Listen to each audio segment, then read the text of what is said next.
Le fleuve lait, une richesse en Eunice. C'est une série d'émissions d'après l'ouvrage de la GPA. Monsieur Giraud, bonjour. Vous êtes le directeur de l'Association centrale des laiteries et la qualité des produits a toujours été un moteur pour vous. Alors oui, c'est important de le préciser. La qualité dont je vous parlais, ça a été aussi un moteur pour l'association centrale, un moteur aussi qui date des débuts de l'association centrale. Et pour essayer de trouver de la valeur ajoutée, il a été constitué sur ce bassin, qui était un bassin qui produisait du lait, qu'il transformait principalement donc en beurre, donc de faire reconnaître la qualité de notre beurre. Et bon, pour faire reconnaître la qualité de notre beurre, il y a eu donc en fait des promotions qui ont été faites, il y a eu donc en fait du développement de la communication, et il y a eu surtout des travaux de recherche qui ont été entrepris. Des travaux de recherche sur le conditionnement, sur la transformation, le conditionnement, mais aussi sur le transport de ce beurre dans les zones qui sont les zones de consommation. Et avec l'exode rural, avec le développement donc en fait des gens qui allaient vers les grandes villes, en particulier notre capitale Paris, la recherche de moyens pour transporter notre beurre dans des conditions idéales pour que le produit arrivé sur Paris soit extrêmement bon. Et c'est comme ça que nous avons, au niveau de l'association centrale, financé donc des trains frigorifiques, des wagons frigorifiques, en accord avec la Société nationale des chemins de fer qui existait déjà à l'époque, des wagons frigorifiques qui amenaient le beurre jusqu'à Paris, jusqu'au donc en fait les quais de l'Aveyron. Et notre beurre a été un des premiers beurres appréciés par les consommateurs parisiens. Suite à ça, nous avons eu la chance aussi donc en fait d'avoir politiquement des gens, des présidents donc, de l'association centrale qui étaient donc des ministres, qui étaient des députés, des sénateurs. Vous en connaissez certains, donc Jean-Pierre Raffarin, un des derniers, mais également son père, Jean Raffarin, qui est un très grand défenseur de la coopération laitière, qui ont donc en fait déposé un dossier pour que notre beurre, qui était connu par les consommateurs, soit reconnu par la France. Et on lui a attribué donc dès 1979 ce qu'on appelle une appellation d'origine contrôlée. Cette appellation d'origine contrôlée, donc il nous a fallu bien sûr pour la promouvoir, il nous a fallu constituer une structure et nous avons constitué au niveau du syndicat au niveau de l'association centrale un syndicat, le syndicat des laiteries, qui regroupe l'ensemble de nos coopératives, mais également quelques laiteries privées qui étaient aussi présentes sur notre territoire. Et donc ensemble, nous avons, avec les producteurs qui cotisaient, mais aussi avec les entreprises, fixé donc, des cotisations pour financer des campagnes de promotion du beurre. Ce beurre qui était d'appellation d'origine contrôlée a été reconnu par l'Europe, qui en a fait donc en fait une marque protégée, qui a donc une appellation d'origine protégée. Ce beurre est aujourd'hui donc en fait une des principales appellations d'origine donc en fait de notre territoire, et nous en sommes très fiers. Et aujourd'hui, nous continuons donc en fait à avancer avec un cahier des charges qui s'est enrichi pour répondre à des attentes qui sont des attentes de la société sur le plan donc en fait des produits en termes de qualité, mais aussi des attentes qui sont des attentes environnementales sur le plan donc en fait des conditions de production. Vous pouvez nous chanter Charente-Poitou, Charente-Poitou. Ah, je n'ai pas cette qualité de bon chanteur, mais c'est vrai que ce qui marque donc en fait notre appellation du beurre Charente-Poitou, ce sont deux choses. La petite vache qui va bien avec aussi cette petite publicité, comme vous le dites, avec la cucaracha qui est donc en fait Charente-Poitou, Charente-Poitou, tradition du goût. Voilà. Merci beaucoup. Je vous en prie. Merci bien, Monsieur Giraud. Pour terminer, oui. on entend parler de crise de filière laitière. Est-ce qu'il y a crise? Est-ce qu'elle est due à la concurrence? Est-ce qu'elle est due à la production? Est-ce qu'elle est due aux structures? Alors, c'est une question délicate, mais sur laquelle nous aimerions votre point de vue. Alors, la filière laitière, comme beaucoup de filières, connaissent donc une situation que je vous expliquais tout à l'heure, qui est une situation donc, où la concentration de la grande distribution impose tous les ans des conditions d'achat qui sont de plus en plus strictes et qui ne rémunèrent plus donc, en fait, les producteurs. Et donc la non-rémunération suffisante des producteurs fait que notre filière laitière sur notre bassin disparaît. Et vous l'avez constaté, au détriment de d'autres filières qui sont moins exigeantes en travail, Parce qu'il y a certes donc le produit de qualité qui respecte des normes donc en fait environnementales, mais s'il ne rémunère pas décemment le producteur pour les contraintes que ça impose, le producteur arrête de produire. Cette situation qui était vraie en Charente-Poitou commence à se retrouver aussi dans d'autres bassins, des bassins où on pensait qu'il y aurait donc une production qui se perdurerait. C'est la Bretagne, c'est la Normandie, qui connaissent le même phénomène que nous. Face à ça, je vous le disais, depuis la crise sanitaire donc de l'année dernière, la société prend conscience qu'il est nécessaire de mieux rémunérer pour pouvoir demain se nourrir. Parce que sinon, nous allons donc en fait pas avoir suffisamment de produits pour pouvoir nourrir notre population avec des produits de qualité, et nous importerons donc en fait des produits qui seront de moins bonne qualité, et nous exporterons nos très bons produits. Ça serait quand même le comble, alors que nous avons donc en fait toutes les qualités sur notre territoire.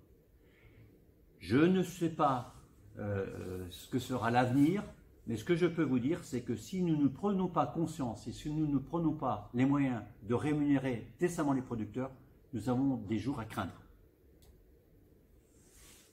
Nous, Version, je crois que vous avez fait le point et que vous concluez ainsi notre brochure. Alors, en conclusion, ce que je voudrais quand même vous dire, c'est qu'il y a de l'avenir dans la filière laitière. Puisque globalement, quand on regarde l'évolution sur le plan mondial, certes, la production mondiale augmente, mais la population mondiale augmente, et la population donc en fait de d'autres grands bassins du monde ne consomme pas autant de produits laitiers et aspire à consommer de plus en plus de produits élaborés, de produits laitiers qui sont vitaux. Et donc nous avons beaucoup d'avenir dans la production laitière. Tant mieux. Voilà, très bonne. Merci. Voilà, c'est moi qui vous Je vais remercie. vous poser quelques petites questions rapidement. Oui. Vous avez senti une baisse de la production en France, là, assez sensible Alors, pour vous dire les choses, non, parce que nous avons en Charente-Poitou connu une évolution qui a été donc en fait plus rapide et plus tôt que dans les autres régions. Pourquoi? Parce que la production, avec les quotas laitiers et l'alternative à la production laitière, qui sont les céréales sur notre territoire, les gens qui arrêtaient ont permis aux exploitations laitières de se restructurer en augmentant leur production. Par contre, dans les autres régions françaises, les producteurs qui étaient nombreux sont restés nombreux, beaucoup plus nombreux que chez nous, parce qu'ils n'avaient pas la possibilité d'évoluer en termes de production.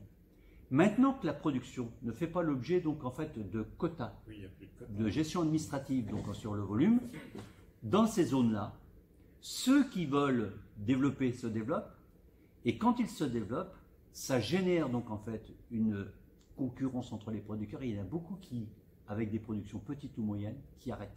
Et ils connaissent donc une situation qui est comparable à ce que nous avons connu il y a quelques décennies.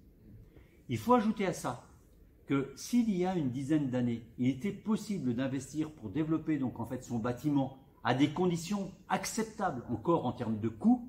Aujourd'hui, le coût matière, en termes donc en fait d'investissement dans des bâtiments, avec les contraintes pour pouvoir loger les animaux, sont telles qu'il y a beaucoup de producteurs qui ne veulent plus investir.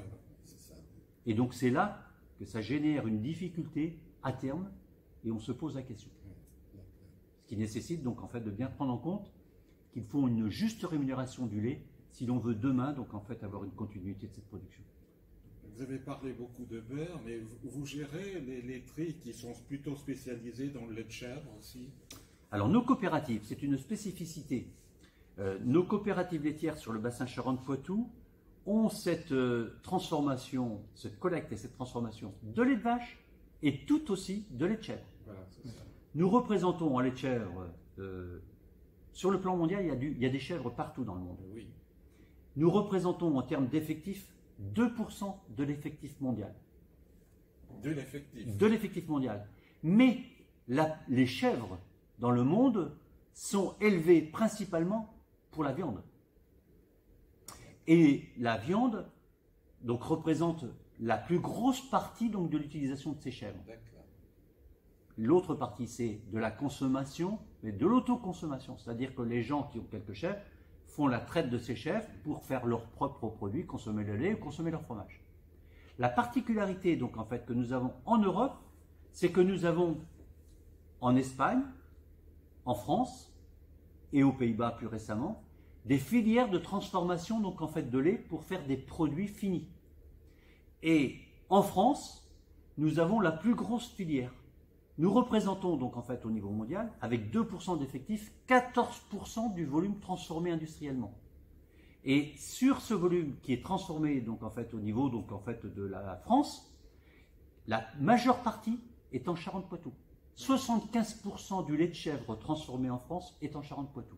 Et nos entreprises qui sont en Charente-Poitou contrôlent également certaines filières de production en Espagne et aux Pays-Bas. Et c'est pour ça que je peux dire que nous avons en Charente-Poitou la plus grosse industrie laitière caprine du monde. Oui, bien sûr.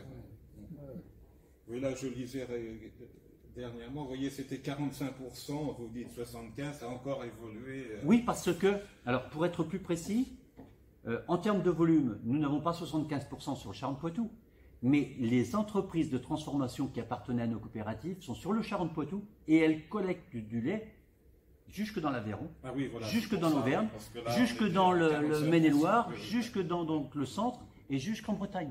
Et donc ce lait vient dans nos usines pour pouvoir donc transformer. Oui, et c'est ce qui fait... Pardon. Oui, la production à peu près 45%, c'est ça. La transformation, étant donné que du lait d'autres régions se concentrent sur... Exactement. Exactement. Et vous avez la chance d'avoir la plus grande marque, puisque quand on parle donc enfin, du lait de chèvre, 50% du lait de chèvre, donc 50% donc, de la principale fabrication avec le lait de chèvre, c'est le fromage. Oui. Et donc dans le fromage, 50% est fabriqué pour faire de la bûchette, ce qu'on appelle la bûchette. Et donc la bûchette, la première marque de bûchette, c'est Soignon, qui a un développement qui est très impressionnant et qui se développe aussi maintenant à l'international. On apprécie beaucoup donc en fait le lait de chèvre, mais surtout le fromage de chèvre. Oui, c'est surtout le fromage. Le oui, lait, c'est marginal, le lait de chèvre. Très marginal. Et la consommation de fromage, qui restait donc en fait sur un plateau en fin de repas, aujourd'hui se diversifie au point que vous la trouvez, le fromage, vous le trouvez dans les entrées, dans les salades. Oui. Vous le trouvez aussi sur les pizzas et vous le trouvez dans plein de plats qui sont des plats préparés. Et En apéritif aussi. En apéritif. En apéritif. Tout à fait. Ouais. Eh bien, merci d'avoir pris sur votre temps. Ben, je vous en prie. Et on apprécie toujours votre point de vue, étant donné que vous êtes quand même dans le métier. Il n'est pas pour longtemps. Bon Oui, c'est une première. Oui. Ah bon. Oui, puisque j'ai fait les droits, valoir mes droits à la retraite. Et mon successeur a été nommé, donc en fait, aujourd'hui même, puisqu'il y avait un conseil d'administration. On a bien fait de profiter de vos compétences. Et donc, je pars à la retraite, et je serai à la retraite fin janvier 2022. Eh bien, merci. C'est vrai que quand on voit l'évolution, moi je m'y dans un but.